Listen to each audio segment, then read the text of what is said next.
Well, good morning. Happy Wednesday to you. It is Wednesday, 2024. Thank you for joining me. Real quick, for some reason, there are some people that don't see the video in the Christ Lutheran Vale feed. But when somebody likes this show, apparently it begins to show up. So if you're watching right now and you have the ability, if you could just like the video, I know it sounds crazy, that'll help people who, for some reason, it's not showing up in their feed. It would be able to get on this morning. So thank you for joining me. I did like a few things just to see if that would help. So thank you for doing that.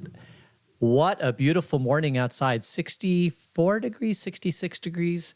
It's interesting, my temperature, you know what, I bet I have the wrong city in my watch.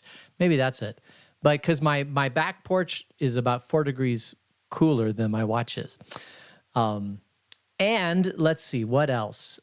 Beautiful morning this morning and beautiful day yesterday. I think the high today is going to be 106. So if you're going anywhere, it could be a little bit warm for you. Let's see, what else? Birthdays. We have a birthday. We have two birthdays today. Dylan Howell, happy birthday to Dylan. And Robert Schladeroff, happy birthday to you. And pray that God blesses both of you on your special days today.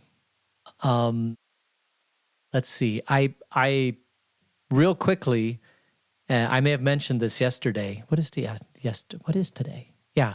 So I found out yesterday that on the iPhone 14, okay, this is going to sound crazy, and it may not make a lot of sense to you, but it makes a lot of sense to me. If you go hiking in the back wilderness areas, sometimes you'll go to places where there's no reception. And so, did I mention this yesterday? Anyway, I can't remember. But the iPhone 14 gives you the ability to pick up a satellite signal, and you can send a distress call from an iPhone 14 to the satellite, which to me is just the most wonderful thing. I'm so excited about that. I can't even begin to tell you. Because the older I get, and I mean, I'm not that old, but I mean, yes, I am. I'm older. Old is relative, right? I worry about just something happening, and I can't get a message to somebody. So this is really cool. Let's see, what else do I want to do? I guess that's about it.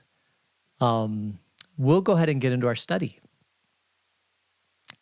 We have just finished where Benaiah, the son of Jehoiada, went and struck down Joab. And Joab was the chief of armies. He was the head of the army for King David. And he was extremely loyal to King David. But he was not necessarily loyal to David's son Solomon. He assisted in the insurrection for Adonijah to try to take over Solomon's throne. And so Solomon wisely had him struck down. Because when you are a leader, it is helpful to have people who are loyal to you and don't share secrets and follow your orders and do the things that you're supposed to do. And the same is true. I think you could say the same is true for the presidents or the rulers of today's world. One of the things that, loose lips sink ships. Is that how that saying goes? Loose lips sink ships. The more you can keep, because there are some things that just need to be tightly held in any nation, because there may be things. I'll give you a perfect example. Let's say that you were going to build a city, and so you were out buying up property and you're going to build a city. Well, if that gets out and people know that you're going to build, like if you knew Bill Gates was going to build a city somewhere, and that is going to immediately inflate the price of the land around that city, or that town. And so they want to try to they'll use shell organizations and all sorts of things to try to keep that under wraps, because as soon as word of that gets out, then it can mess everything up. Or let's say that there's there's going to be a stock split, and you're on the board, and there's going to be a stock split. Well, you don't want that information to get out, because then people start buying the the stocks and that could, affect the stock. I mean, there's just all sorts of things that you sometimes want to keep close to your chest and you don't want that to go out. So you need loyal people around you. And Joab was extremely loyal to King David, but he was not loyal to Solomon. He tried to have Solomon overthrown. I wonder about what if you are a ruler, what is it that you're looking for in somebody that's going to command your armies?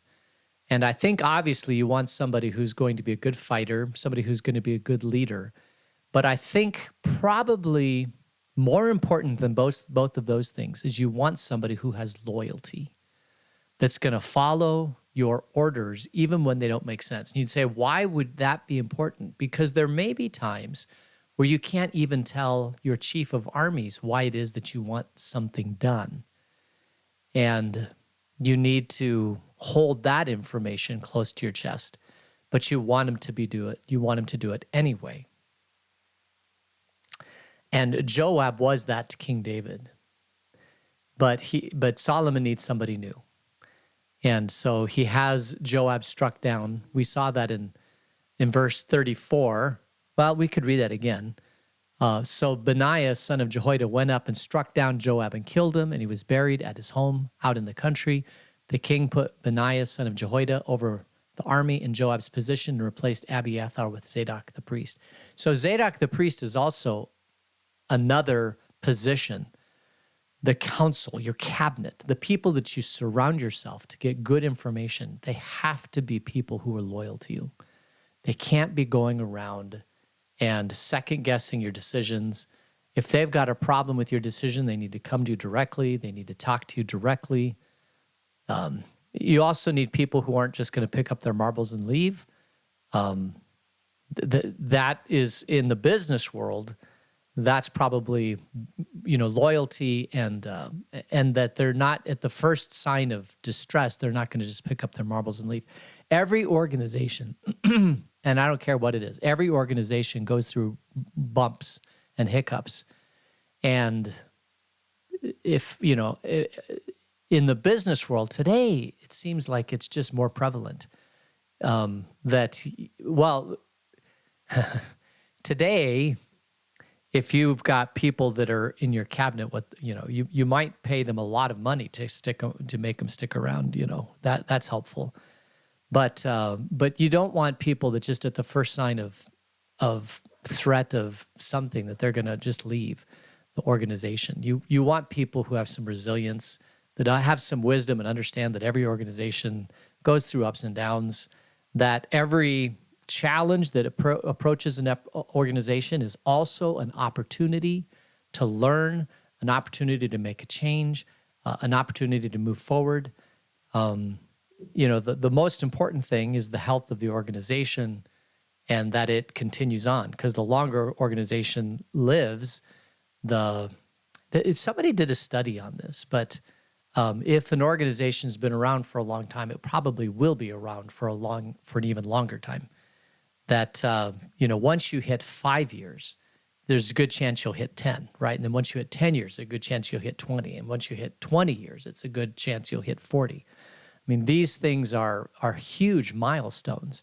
And so you want people with a little bit of wisdom who understand that, a new administration like Solomon's is going to run into some hiccups. Solomon's not going to make all the right decisions every single time. And sometimes he's going to tell you to do something that you're not sure about. Sometimes he's going to ask for your advice, and he won't take your advice. And you're going to be upset because this Zadok the priest, that he could be upset. Now, remember, Zadok was loyal to David. All right, so that's where we sit. And he's beginning to build up his cabinet and trying to figure out how to rule the country. Another thing is that it's not, when we say king, the number one job of a king is basically to protect against threats, foreign and domestic, and to provide opportunities for the little villages and towns within your kingdom to prosper. That is the number one job of a king. And it's also, you get the bully pulpit. You have the opportunity to show your kingdom what a righteous life looks like, how people should live. That's also a part of it. All right, so we'll pick up the story in verse 36. Then the king sent for Shimei and said to him, "Build yourself a house in Jerusalem and live there, but do not go anywhere else. The day you leave and cross the Kidron Valley, you can be sure you will die. Your blood will be on your own head." So Shimei is this, let's see. I think, isn't he one of the priests? So the king sent for Shimei. Man, who is Shimei? Let me look this up. That's going to bother me. Shimei.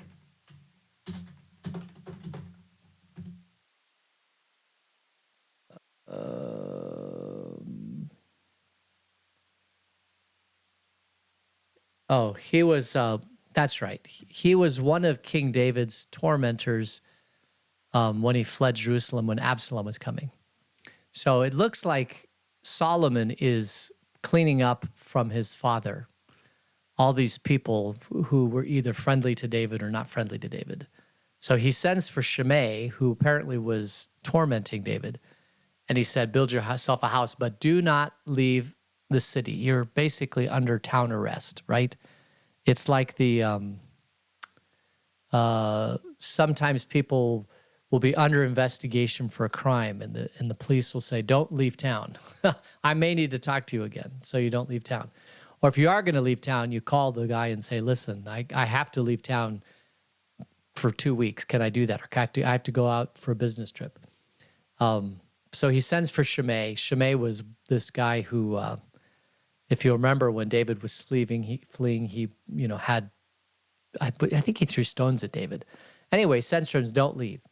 And so we'll continue verse 38. Then Shimei answered the king, "What you say is good. Your servant will do as my lord the king has said." And Shimei stayed in Jerusalem for a long time. That's good. But 3 years later, 2 of Shimei's slaves ran off to Ashish, son of Maacah, the king of Gath, and Shimei was told, "Your slaves are in Gath." At this, he saddled his donkey and went to Ashish at Gath in search of his slaves. So Shimei went away and brought the slaves back from Gath. So this is what you do if you have property that leaves. Then you go and you get them, or you send somebody to get them. But Shimei decides to go get his slaves himself. And this is violating, again, a command that Solomon had told him. And now again, we have Solomon having to make a decision. Do I let this pass, or do I punish him? Because he says if he leaves, he's going to die. And Shimei would know this. And you'd think, well, 3 years, that's a long time. I mean, if you think about where we are now, 3 years ago, we were still in the pandemic, and life was topsy-turvy and all sorts of things.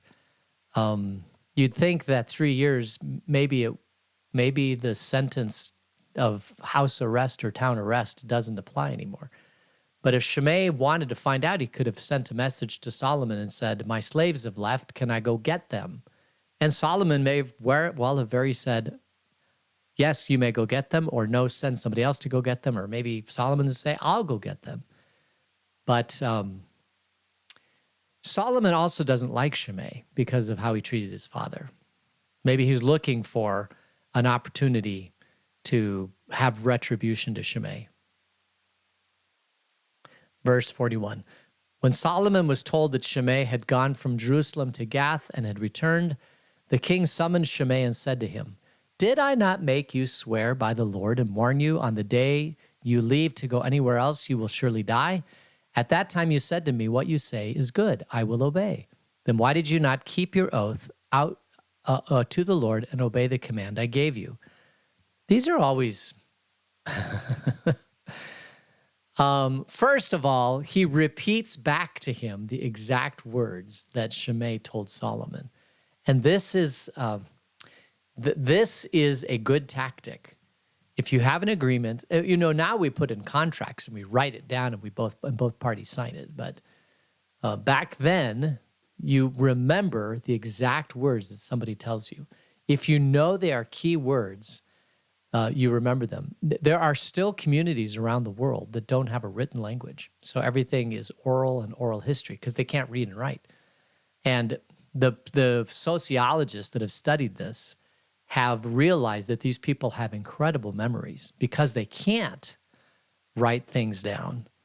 They will remember them or repeat them over and over again in their head, before they go to bed at night. And when they wake up in the morning, the important stuff that they need to know and remember, they keep in their head and they know it word for word.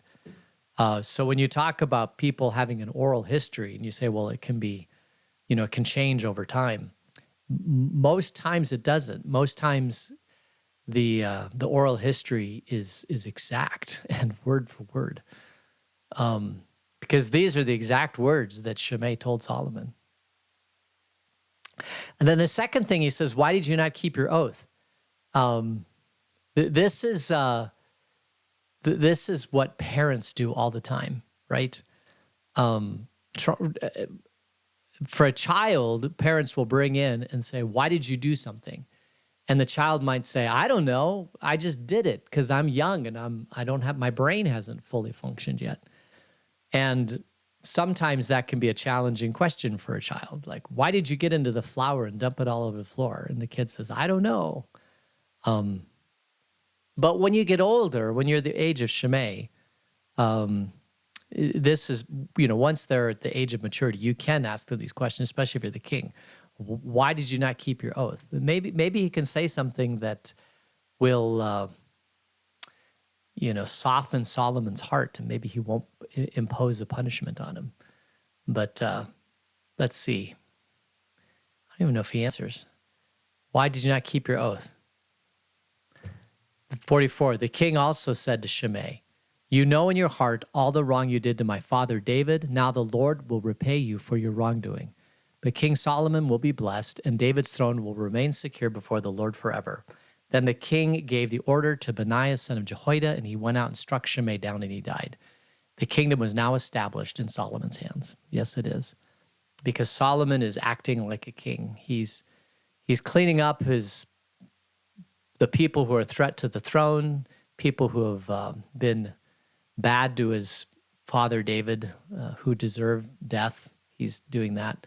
Notice that Solomon doesn't do the execution himself. He has an executioner do it. This is, I've always wondered about this. If the king orders the execution, should the king himself do the execution, or should he have the head of his armies do it? I guess it's the same thing. If you're loyal to the king. One of the things of leadership is, I would never ask you to do something I can't do myself. But one of the things about being king is, you don't want to be killing a lot of people yourself, right? Although I think some kings enjoyed it in history. I'm just not sure that's a good idea. All right. So we're going to move into probably the most famous story about Solomon. And there are many, but this is probably one of the top ones. So we move on to chapter 3. Solomon made an alliance with Pharaoh, king of Egypt, and married his daughter. He brought her to the city of David until he finished building his palace and the temple of the Lord and the wall around Jerusalem. The people, however, were still sacrificing at the high places because a temple had not yet been built for the name of the Lord. Solomon showed his love for the Lord by walking according to the instructions given him by his father David, except that he offered sacrifices and burned incense on the high places. So they're going up to the high places in Jerusalem. They're offering the sacrifice, and this is where Solomon's offering sacrifice also. Now, the one thing about Solomon is he's making an alliance with Egypt, and he marries the daughter of the Pharaoh. Now, this has been done throughout history also, right? You might even see it today. But one of the ways to solidify an alliance between two kingdoms is if you can intermarry between the royal families. And it's nice to marry into a royal family if you're from royal family, because then you're keeping that same social status, right? If you're royalty, you want to marry into royalty. You don't want to marry a peasant. And if you marry royalty from a neighboring kingdom, then that solidifies the ties between those kingdoms. I mean, this has been done throughout history. But should it be done? Politically, it is great for him to do that. It provides safety and security. That's one of the things he's supposed to be doing politically. But on the flip side, he's also diluting the religion, when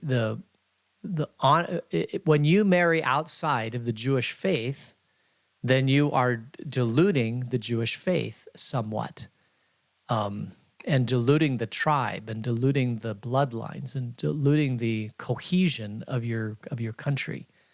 So internally, it's going to cause problems. Externally, it's going to actually benefit you.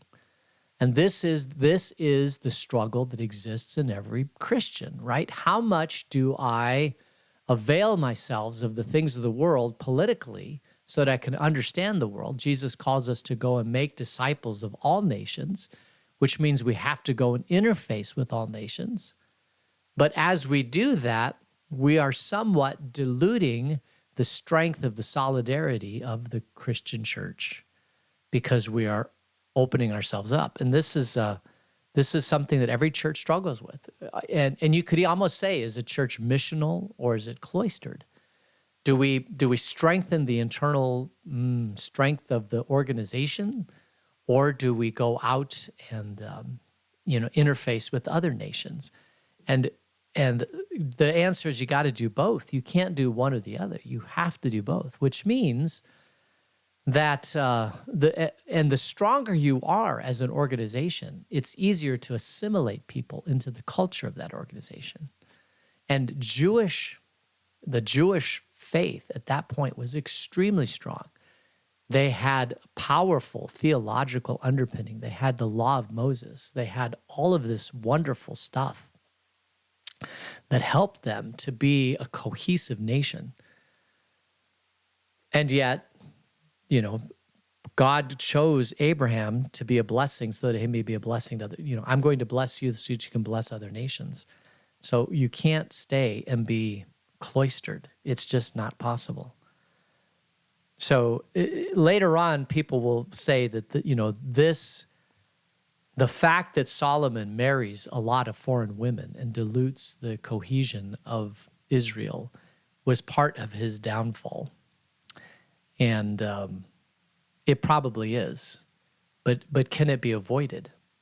And is some of the safety and security of Israel do you get better safety and security because he interfaces with these other, like he marries Pharaoh? I mean, what would have happened if he didn't marry Pharaoh's daughter? Would the alliance that happened with Egypt not be there, and then therefore there would have been more problems?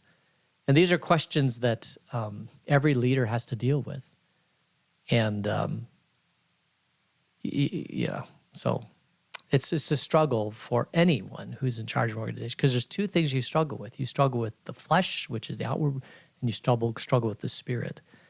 And the spirit must remain true to God, period. But then as the right-hand kingdom, the left-hand kingdom.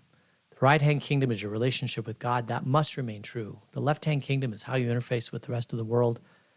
That's a little bit harder to define and manage. But if you keep your relationship with God, number one, God will assist you through your relationships with the rest of the world. So I always look at it as Solomon, faltering in his relationship with God. Because if that hadn't faltered, then nothing else would have faltered. It was the same with David, right? Do I make alliances with foreign nations, or do I just trust in God and ask God what I should do? And if God says, no, don't make the alliance, then don't make the alliance. It's like, but I have to, because in the left-hand kingdom, I don't have enough armies, to which God could say, let me be your army. I'm the Lord of hosts. I have cattle on 1,000 hills. I've got, Sabaoth, the Lord of Sabbath, not Sabaoth, the Lord of armies. It's me. Trust in me. It all comes down to trust in God. All right, I'm kind of babbling a little bit, but I think in every situation of all these kings that we'll go through, the primary problem is that vertical relationship with God has to remain strong first and foremost. And if it doesn't matter what the horizontal relationship does. The good kings are the ones that keep that vertical relationship going.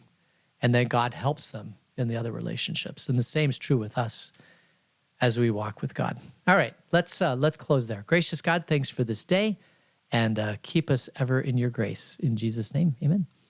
Hope you have a great day. Thank you for joining me. Let me go over here and see. I don't know if people joined that I was thinking of, but we'll find out.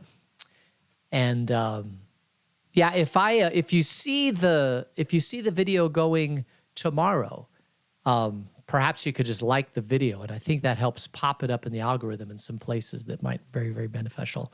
It might seem like a crazy thing to do, but Facebook has all sorts of weird algorithms, and I think the more we click and like and do things like that, I think it helps other people find the video, and I think that's a good thing. All right, so we'll be with you tomorrow, which is the 13th of June. And until then, may you have a great day, and we'll see you later. God's blessings. Bye.